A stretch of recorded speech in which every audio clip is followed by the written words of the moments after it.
All right, hi everyone. Thanks for tuning in to our career lab today about choosing a major. My name is Drew Mellebeck. I am one of the career counselors here at Murray State University, and I know registration is starting today, so I just wanted to send out this presentation about how to choose a major if you're thinking about switching your major and you're not sure kind of what the steps are, or you don't even know what you might want to even major in or change your major to. This presentation is for you. So before we get started, I just wanted to go on and talk a little bit about myself. So my name is Drew Mellebeck. Like I said, I am a career counselor here. I'm originally from Lafayette, Louisiana. I graduated from Louisiana State University in 2016 with my undergrad, and I've actually lived in 4 different states. So the other 2 being Florida and California. So this is the first time I am landlocked and not by a coast, but I am loving it. So I'm very excited to be here at Murray State and to give this presentation to you today. So like I said, I know you might be kind of deciding on what major and what path might be the best for you. And it's a very challenging thing. It is a very big decision, and there can feel like there's a lot of pressure on it.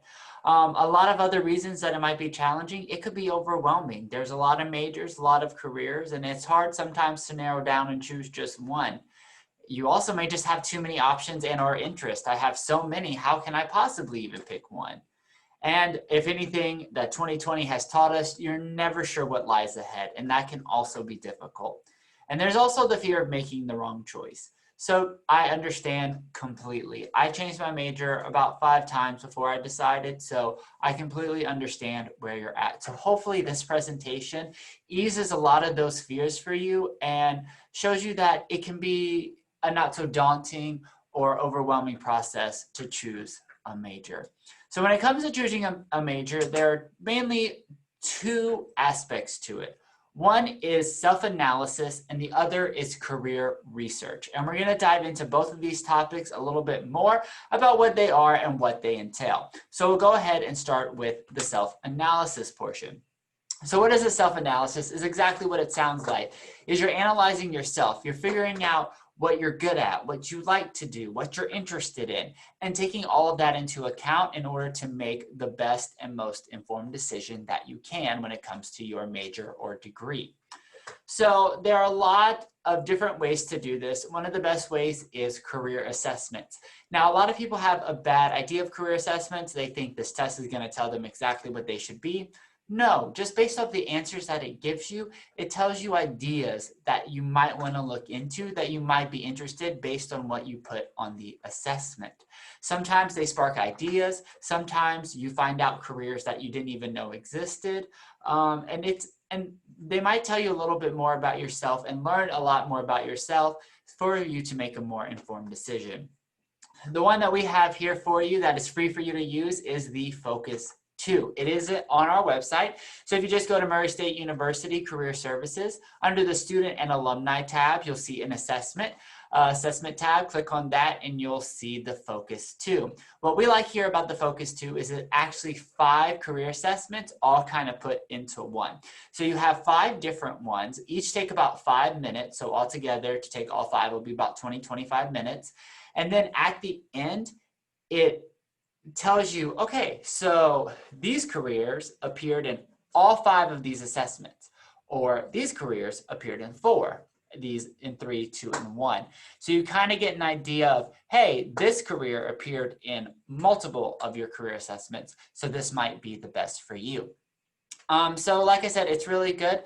All you have to do is log in with your MyGate. Your access code is RACERS, all lowercase, but it'll be on the website and you can go ahead and take it. But just to give you a little bit idea about what these assessments are and what the self-analysis process is, I'm going to go into each assessment and tell you what it does and what it's analyzing. So the 5 are interest, personality, skills, value, and leisure. So let's go with the first one, and it's interest.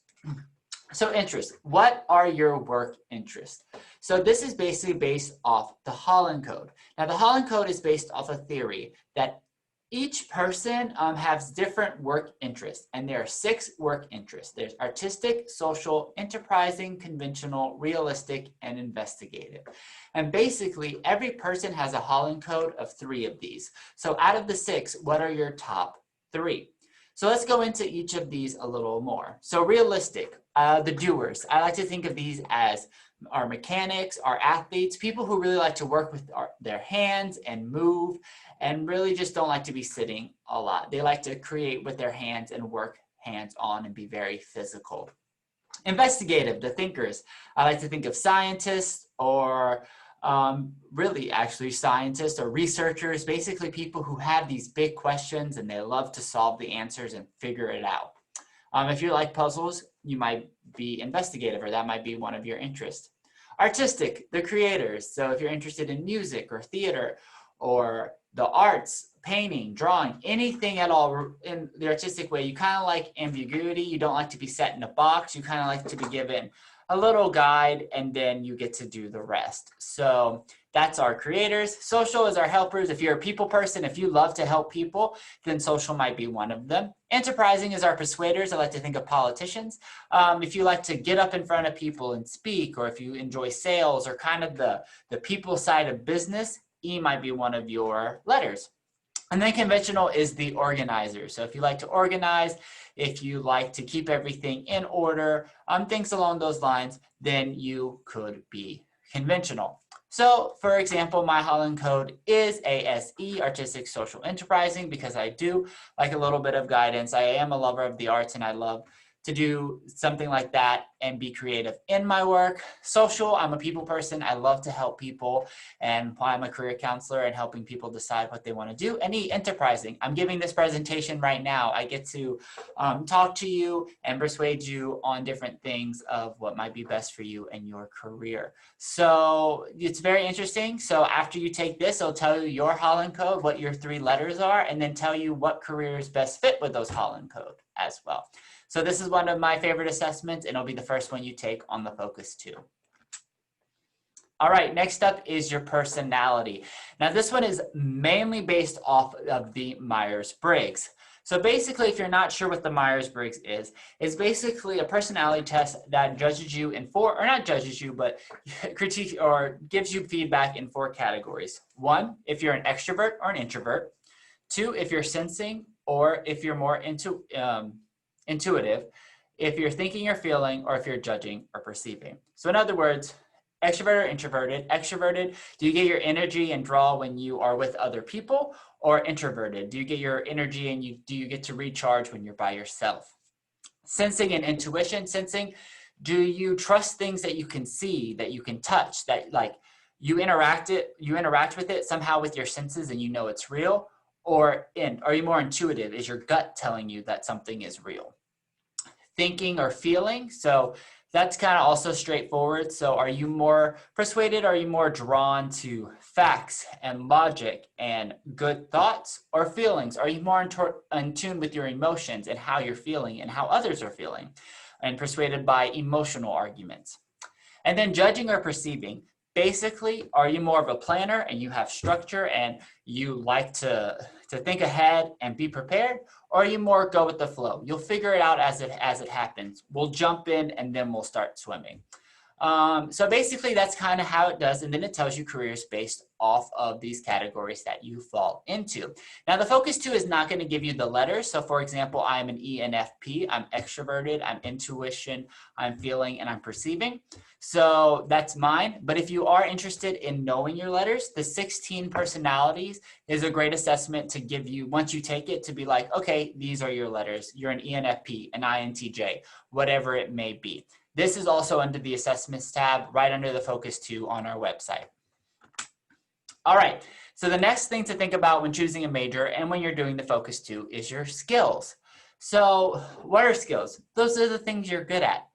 Now, skills and your interests may overlap because things you're good at are things that you typically enjoy, but not always. So skills are talents, but keep in mind skills can also be learned or improved with practice.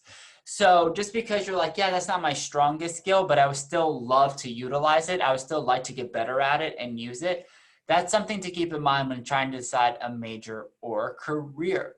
So skills are very important. If you're not sure what your top skills are, ask your family, ask your professor, ask your friends. Hey, what do you say my top 3 skills are? and see if any of them overlap or kind of come together. Because sometimes your family and friends and people who know you the best can kind of tell you where your blind side is, things about yourself that you don't get to see. And then ultimately, you also know yourself the best. So what do you see and what do you want to utilize? So keep that in mind. All right. Next one are your values. So your values motivate you and keep you going with the work that you have. So basically, that could be anything from you have a sense of, you want a sense of, or you want income. You want to make a good income to maintain a lifestyle. Now, I have a lot of people or students also get a little weird picking this one as a value. Like, money doesn't drive me, but I do want a good salary. That's a value. So my spouse was an English major, and then he decided to switch to chemical engineering because he decided that money was important to him. Not necessarily his driving factor, but if he was going to work, he wanted to do something and give his time to something that's going to give him his investment back through a good income. And that's okay. That's why we work. No one works for free. So if you want a job that's going to give you a good income, that's totally fine. But maybe you don't want a good income and you want a sense of achievement. You want a sense of saying at the end of the day, I felt like I have achieved something. Maybe you just want really good working conditions, a job where you know you're going to have it, the hours are set every day, you're supported, you know, you work in a really good environment. Maybe you want recognition. You want to be recognized for the work you do. Maybe that makes you feel good and motivates you to do better. Maybe it's building relationships. Maybe it's having independence and having the autonomy to make your own decisions.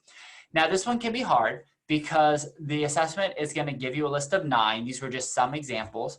And they're going to ask you to pick your top 3. And sometimes it's really hard because we want sometimes all of these, if not most of these. So choosing a top 3 can be hard. So just really think, okay, I have 3.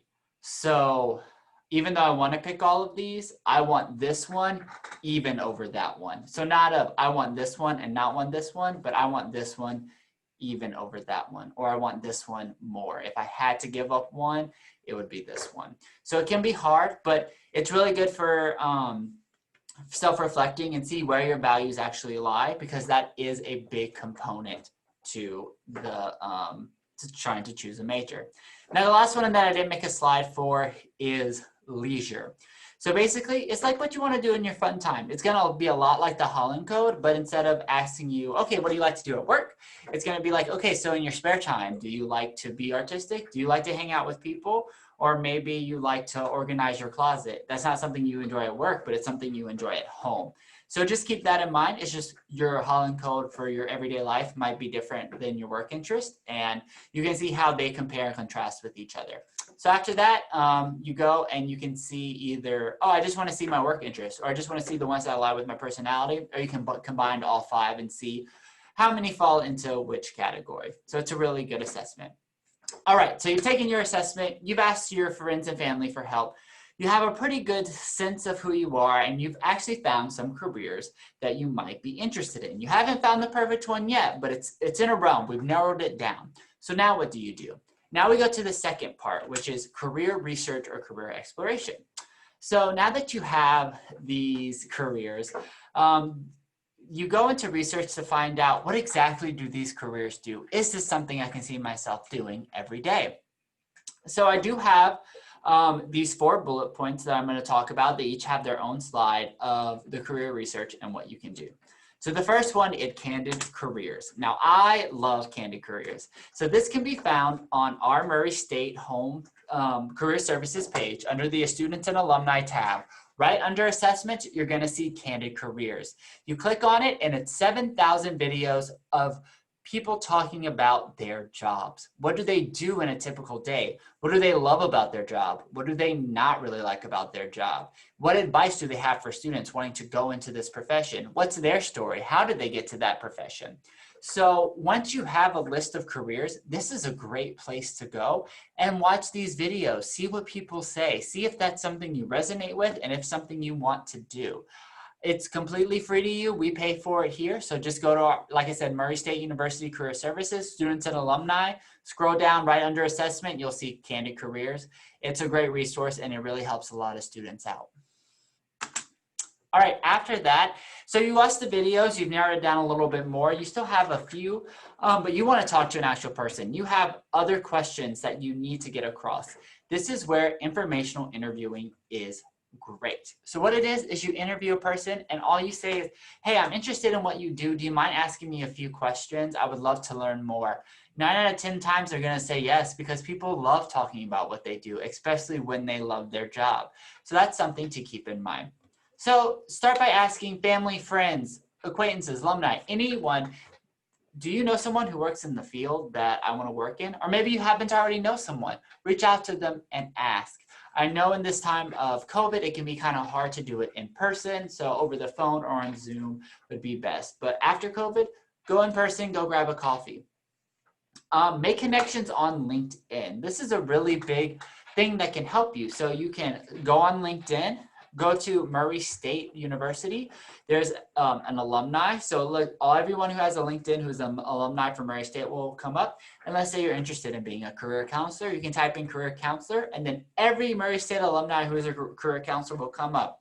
Send them a connection. Say, hey, I'm really interested in what you do. Do you mind asking a few questions? Or let's say you really decide that you want to work for Apple and you found a Murray, and you can type in Apple and all the Murray State alumni who work in Apple will come up. Hey, I saw that you're a Murray State alumni. I'm going to Murray State. Do you mind me asking advice on how you got from Murray State to Apple? It's just that simple. And you'll be surprised the connections that you can make and how much they can help you out later. And I always say this, go to career fairs. Now, of course, we're in the time of COVID, so that might be a little difficult, but we do have virtual career fairs. So if a company's coming who hires jobs of something that you're interested in, come to our virtual career fair and talk to them. You can even say, hey, I'm a first-year student, I'm a sophomore, I'm not really looking for an internship or a job just yet. I just am interested in doing this job and I see that you hire those people. Can you tell me a little bit about what they do and what their job is like, and talk to those people? Or, hey, I saw that your company does this. I want to do this. I want to help with this problem. What kind of positions do you hire for? What can I do? And what can I major in to do that one day? They'll love it. And then you have a relationship established. So when you go back the next year as a sophomore, junior, or senior, and you do need an internship or a full-time job, they know you and they like you and they'll probably hire you. So as you can see, it's a big thing that it helps. So don't be afraid to reach out and ask. All right. So after you do that, job shadowing. Now, job shadowing might come a little bit later in a post-COVID world. But job shadowing really allows you to live in the day and observe people and see what they are doing. What does a typical day look like for a career counselor, for a nurse, for a marketing manager? And it really gets you hands-on experience for the job. Now, people who grant you informational interviews may let you shadow them a day. They might let you come and say, yeah, this is a typical day. This is what it looks like. So those connections can lead on. And certain employers, so people like hospitals, schools, police department, nonprofit organizations, they usually always are happy to have volunteers. They always need volunteers for something. So just go ahead and volunteer. It's a great way to do that. And you get volunteer experience for your resume that will help you later. So you can also kill two birds with one stone that way. All right. And lastly, online resources. So online resources that can help you with choosing a major. The first one, I love this. What can I do with the major in? Once again, it's on our website, Students and Alumni, under online resources. What can I do with a major in? So let's say you decide a major. Let's say you're like, well, I don't know what career I want, but I really, really want to study English. Great. Go to what can I do with a major in? Click on English. And anything and everything that comes that you can do with an English degree will come up. They'll tell you, oh, you can do this with an English degree. These are the type of people who hires people in those positions. So for example, you can be a grant writer. Who hires grant writers? Nonprofit organizations, the government, schools, universities, sometimes businesses to run their charities department. A lot of people. Copywriters, you can be a copywriter with an English degree. Who hires copywriters? Advertising firms, marketing firms, really any company that has advertising or marketing, nonprofits, really anything, schools and universities. So keep that in mind. That's a really good resource. So if you're like, okay, but like actually what can I do with this major? That's something great. And that's something you can look into and see. All right, the next one is the Occupational Outlook Handbook. So I love this site as well. So what is it? It's the U.S. labor statistics, job statistics, basically. So every year they go out and they get the salaries and they get all the job informations and they put it all together and they tell you. So career counselor, you can go, there's a profile for that. They'll tell you the average salary in the US for 2020 for a career counselor, who's hiring them, what percent has a bachelor's, what percent has a master's, and so on and so forth. The top skills needed to do that, and all of this kind of stuff. It's really, really great. So if you ever want to know accurate information on salary ranges or anything like that, the Occupational Outlook Handbook is great. They update it every year, and you know it's good because it is the US government going and getting that information and sharing it with us. So you can find this on our website, or if you just type in OOH, it will be the first thing on Google that will come up. So it's an easy way to find it. So that's for if you have a very specific, like, yes, I want to see what a copywriter makes on an average salary. I want to see what an IT manager makes on an average salary, and so on and so forth. If you're still kind of deciding, then you go to ONET. ONET is basically the exact same thing, except it's more general. They also have a career assessment that you can take. And then from there, they'll say, okay, you might be interested in these careers. And then they'll take you to the profile. So they'll say, oh, you're interested in being a youth counselor. Click on it, it'll take you to the page with the average salary, and they get all their information from the Occupational Outlook Handbook. So ONET is basically the Occupational Outlook Handbook, just when you don't have a specific career that you're looking up, that you just kind of want to take the assessment and let you explore. But if you're like, no, I have something, I want to type it in, I want to find it, then OOH is the one for you.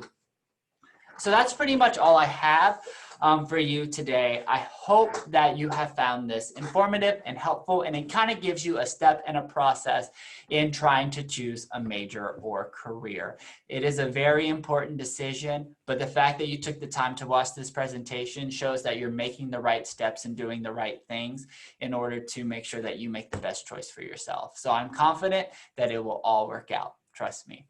All right, so just a few more things before we end. Handshake. Handshake is our online platform. It's where our virtual career fairs are going to be. If you have watched this and you say, Drew, I still don't know, can we meet? I want to talk about stuff. Make an appointment on Handshake. It's murraystate.joinhandshake.com. Sign in with your MyGate login. It'll come up. You can make an appointment with us. There's also job postings and internships on there. So if you found a career that you enjoy, you can look it up at internships and jobs. And all the employers are there are looked over and approved by us. So there's no sketchy, nothing, and everyone there wants to hire a Murray State University student. So why not? Also in our office, we do offer free professional headshots. So you will come in with your mask on and you'll take it off right before. We'll snap the picture, you'll put it on. So it'll still be very safe, and it's still something that we do. So if you're interested in getting a headshot for your LinkedIn, framing it for your parents for Christmas, whatever it may be, we do that in our office. So please come see us. Just make an appointment on Handshake and come dressed professionally, and we'll be ready to go. Now, when you do decide on a major and then you do get that internship or full-time job, don't forget us. Come tell us. Say, hey, I got the internship, I got a job. We'll have a gift for you. I'm not going to tell you what it is because I don't want to ruin the surprise, but we'll give you something really cool and we'll celebrate with you. So don't be afraid to come out and say, hey, I got an internship or a job. We want to celebrate with you. All right, well, that's pretty much all I have for you. Right here, we do have our website, murraystate.edu/career. So go there to see all the resources and things that I've talked about today. We are on social media. We do have a Facebook, LinkedIn, Instagram, Twitter. We just started a YouTube account, so check us out on there as well. We have a really cool information on there. So yeah, it's MSU CSO on all those accounts. And then our director, Matt Purdy, also has an Instagram, and it's MSUCSO_director. So if you just want to tune in and see what Matt's up to, he always has something cool going on. All right, guys. Well, I hope you found this helpful. Please feel free to reach out to us if you need any help. All right. All right, guys. Take care and good luck.